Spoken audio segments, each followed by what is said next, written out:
How's the president doing?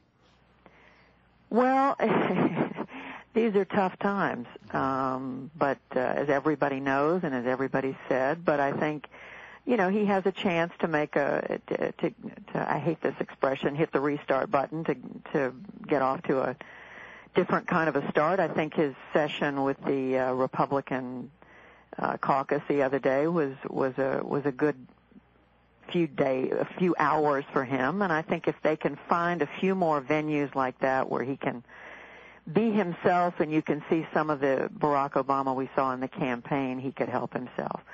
But the problems are huge. The deficit's huge, but even more important than that, the job situation is enormous, and I think that's reflected in the budget they put out yesterday. I mean, his focus is much more on finding jobs and on, putting money into education, money into research and development, including, by the way, medical research, than it is worrying about the deficit right now.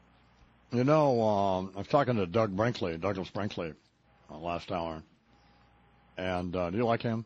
Oh, a lot. He's terrific. What are you going to say when I ask you that? By the way, no, Don, I don't like him.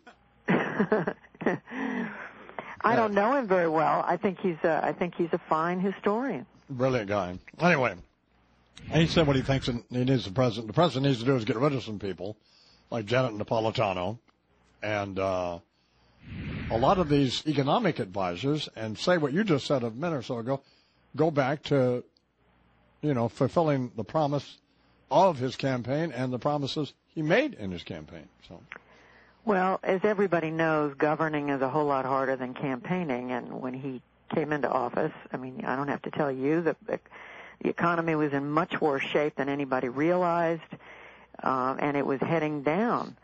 And they've had to figure out how to govern with the kind of job loss we were seeing in early 2009. Now, thank God that's gotten better, but we still don't see, any kind of turnaround. It's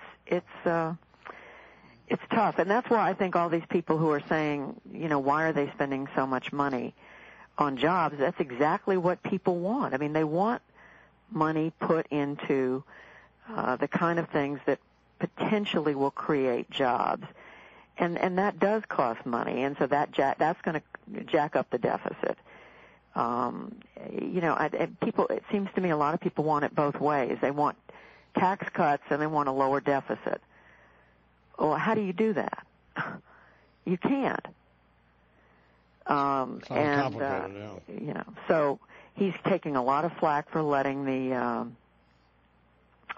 tax cuts on the people making over $250,000 a year expire, and I don't know that